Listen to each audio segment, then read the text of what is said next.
pribadi bangsaku. Ayo maju, maju, ayo maju, maju, ayo maju, maju. Oke, Ibu stop dulu ya. Oke. Nah, untuk materi selanjutnya yaitu mengenai nilai-nilai yang terkandung dalam sila-sila Pancasila.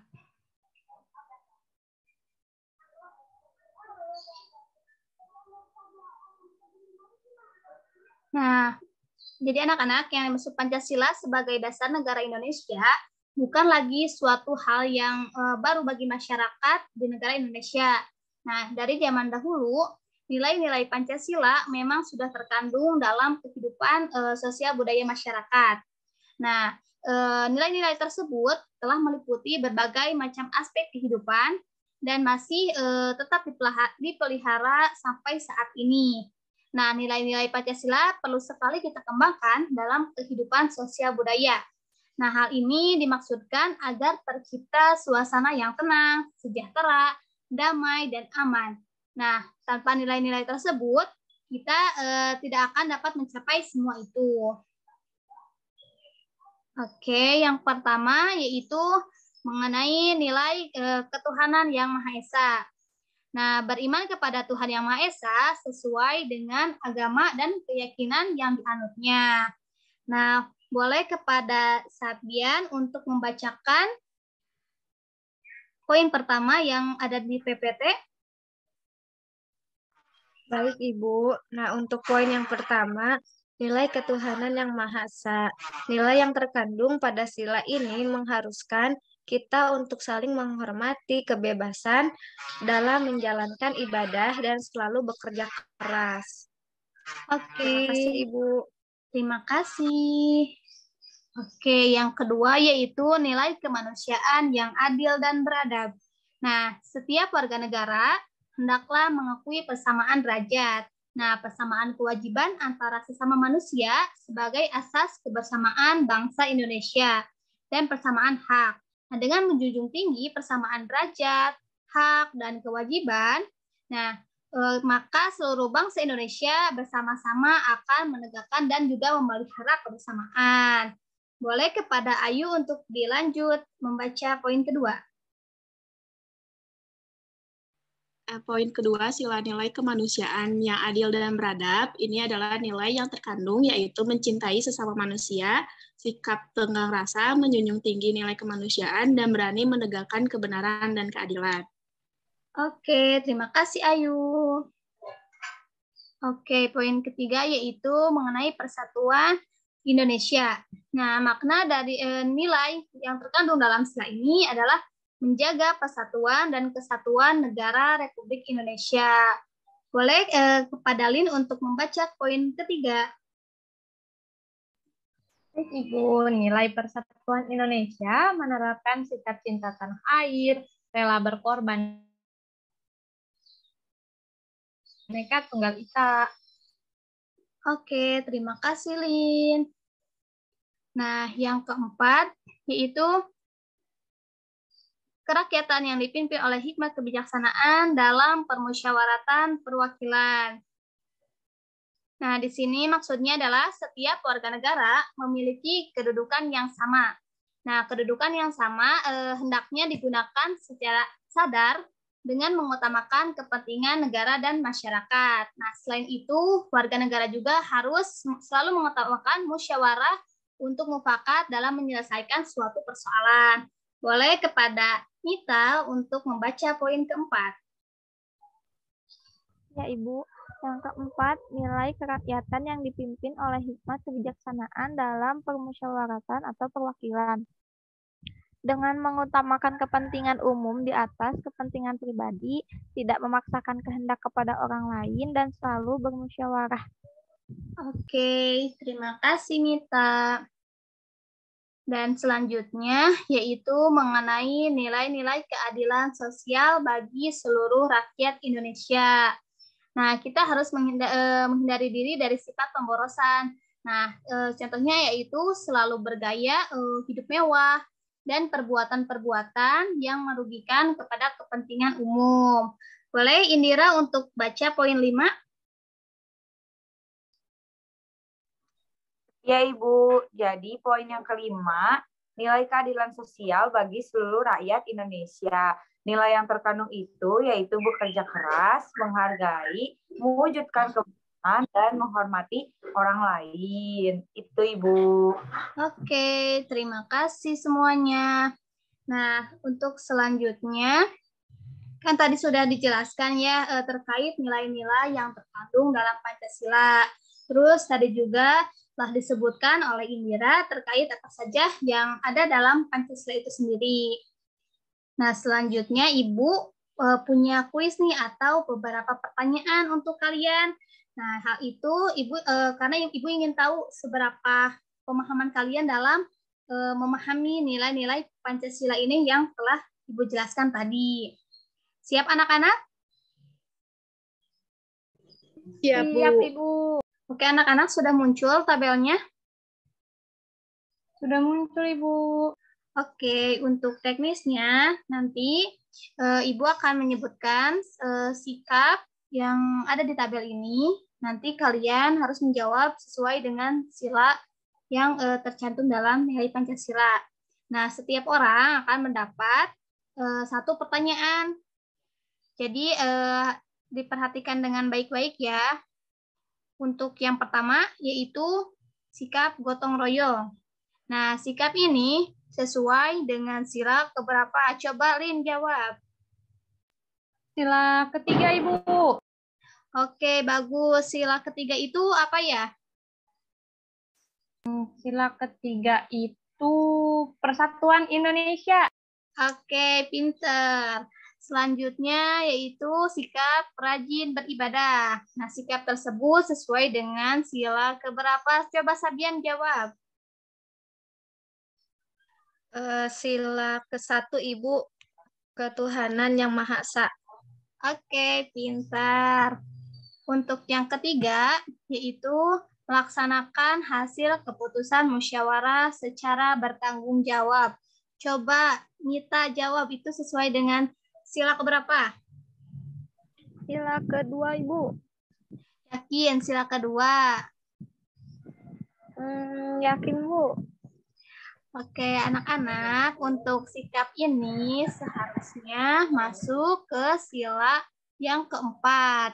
Nah, jadi nanti Nita harus membaca lagi ya, agar tidak terkecoh terkait contoh sikap yang sesuai dengan sila yang tercantum di dalam Pancasila.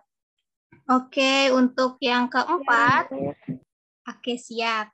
Yang keempat yaitu tidak membeda-bedakan antara yang kaya dan yang miskin. Coba Indira jawab. Masuk ke dalam sila berapa itu? Sila kelima, Ibu. Oke, pintar. Yang sila kelima itu apa ya? Keadilan sosial bagi seluruh rakyat Indonesia. Dan kepada orang tua untuk duduk ketika berada di angkutan umum, itu termasuk ke dalam sila berapa? Coba Ayu. Sila kelima, Bu, keadilan sosial bagi seluruh rakyat Indonesia. Wah, hebat-hebat ya anak-anak Ibu. Sudah memahami terkait contoh penerapan nilai-nilai yang terkandung di dalam Pancasila. Oke, untuk materi selanjutnya yaitu mengenai peta kondisi geografis negara Indonesia. Namun sebelum ke sana, Ibu mau nanya nih, di daerah kalian apakah sering terjadi banjir ataupun sebagainya tentang bencana alam?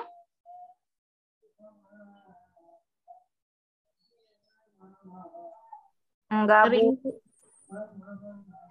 Oke, mungkin di sebagian daerah di bulan ini itu sering terjadi banjir ya. Nah, hal itu bisa disebabkan yang pertama karena curah hujan yang tinggi. Namun, selain itu, ada faktor lain yang dapat menyebabkan banjir. Nah, salah satunya yaitu karena ulah manusia atau sikap manusia gitu. Nah, kenapa bisa terjadi banjir? Contoh sikap yang menyebabkan banjir tersebut yaitu ketika manusia sering atau ya masyarakat di negara Indonesia sering membuang sampah sembarangan. Nah, hal itu dapat menyebabkan terjadinya banjir. Nah, selanjutnya yaitu kita akan membahas mengenai letak kondisi geografis negara Indonesia. Nah, Indonesia ini merupakan negara kepulauan terbesar di dunia dengan 17.000 pulau. Nah, terus selain itu ada ragam budaya, kenampakan alam, dan berbagai suku bangsa, dan juga menjadi kekayaan Indonesia. Nah, keragaman tersebut juga berkaitan dengan letak geografis Indonesia. Nah, jadi apa sih yang dimaksud dengan letak geografis itu? Nah, letak geografis itu merupakan letak suatu wilayah dilihat dari kenyataan di muka bumi atau posisi wilayah itu pada bola dunia. Nah, jika dibandingkan dengan posisi wilayah lain. Nah, berdasarkan letak geografisnya, kepulauan Indonesia terletak di antara benua Asia dan benua Australia. Nah, perlu anak-anak ingat ya, bahwasanya negara Indonesia itu terletak di antara benua Asia dan benua Australia. Serta dia terletak di antara dua samudra, yaitu Samudra Hindia dan Samudra Pasifik. Nah, posisi Indonesia terbilang strategis. Nah, karena berada di titik persilangan dua benua, yaitu benua samudra, di antara dua benua dan dua samudra. Nah, hal tersebut membawa banyak dampak positif nih. Yang pertama yaitu menguntungkan dari segi ekonomi. Yang kedua, memiliki keragaman budaya. Yang ketiga, adanya musim kemarau dan musim penghujan. Yang keempat, jadi negara agraris. Dan yang kelima, yaitu memiliki tanah yang subur. Mungkin untuk materi hari ini, Bu cukupkan sampai di sini. Nah, sebelum ditutup, coba Ibu mau nanya nih. Di sini ada yang mau bertanya dulu atau ya menceritakan terkait hal-hal yang terjadi sesuai dengan materi yang telah Ibu jelaskan. Aku mau nanya, Bu. Boleh, Sabian. Coba mau nanya apa? Ibu, kenapa gitu ya di Indonesia itu sukunya sangat beragam? Oke, terima kasih atas pertanyaannya. Masya Allah sekali ya, sangat bagus nih teman-teman. Nah, untuk pertanyaan itu, kenapa Indonesia terdapat berbagai macam suku atau budaya ya? Nah, hal tersebut karena sudah Ibu jelaskan tadi ya, terletak di antara wilayah yang memang strategis gitu. Terus luas wilayahnya juga memang besar di negara Indonesia sehingga terdapat banyak ragam budaya, suku, bangsa maupun bahasa. Nah, dari hal itu kita dapat belajar juga bahwasannya masyarakat Indonesia perlu memiliki sikap toleransi. Nah, toleransi di sini yaitu menghargai perbedaan, baik antara suku, budaya, bahasa, dan sebagainya. Jadi, jika teman-teman punya, mohon maaf, jika anak-anak mempunyai teman yang berbeda suku, misalkan kalian itu berasal dari suku Sunda atau ya bahasanya Sunda, sedangkan teman kalian ada yang berbahasa Jawa. Nah, kalian itu tidak boleh mengejek ataupun sebagainya, karena di Indonesia itu terdapat banyak sekali bahasa. Jadi, kalian harus mempunyai sikap toleransi. Dapat dipahami anak-anak? Dapat dipahami, Bu. Oke, baik. Nah, sebelum kita mengakhiri pertemuan kali ini, Ibu mau minta satu orang siswa yang dapat menyimpulkan tadi apa saja sih materi yang telah kita bahas atau pelajari. Ada yang berani? Aku. Oke. Ayu ya, coba Ayu jelaskan Ya, apa Bu. yang kamu telah pelajari atau yang dapat diambil dari penjelasan Ibu tadi. Nah, yang tadi itu Pancasila itu ada 5. Yang pertama ada ketuhanan yang Maha Esa. Nah, nilainya tuh menjalankan ibadah tiap hari. Nah, yang kedua itu ada kemanusiaan yang adil dan beradab. Nah, nilai yang dikandungnya itu mencintai sesama manusia dan toleransi. Nah, terus yang ketiga ada persatuan Indonesia. cinta tanah air, rela berkorban demi bangsa negara. Terus keempat, ada nilai kerakyatan yang dipimpin oleh hikmat kebijaksanaan dalam pemusyawaratan perwakilan. Nah, di sini nilainya mengutamakan kepentingan umum di atas kepentingan pribadi. Nah, terus yang terakhir ada keadilan sosial bagi seluruh rakyat Indonesia. Nah, nilainya itu menghargai, mewujud kebersamaan. Nah, terus di sini ada peta kondisi geografis. Letak geografis itu berada di 2 samudra dan 2 benua. Mungkin dari aku segitu, Bu. Oke, terima kasih Ayu. Karena melihat waktunya sudah habis juga ya, mari kita akhiri pertemuan kali ini dengan mengucapkan hamdalah bersama-sama. Alhamdulillahirabbil alamin. Oke, sebelumnya perlu diingat kembali ya bahwasanya anak-anak di rumah nanti jangan bosan untuk terus membaca lagi materinya, mengulang-ulang lagi materinya, dan mempelajari materi yang akan dipelajari di pekan depan. Mungkin cukup sekian yang dapat Ibu sampaikan. Mudah-mudahan banyak manfaatnya yang dapat kalian ambil. Mohon maaf apabila ada kesalahan yang Ibu sampaikan. Wassalamualaikum warahmatullahi wabarakatuh. Terima kasih anak-anak. Waalaikumsalam warahmatullahi wabarakatuh. Terima kasih Ibu. Selamat beristirahat.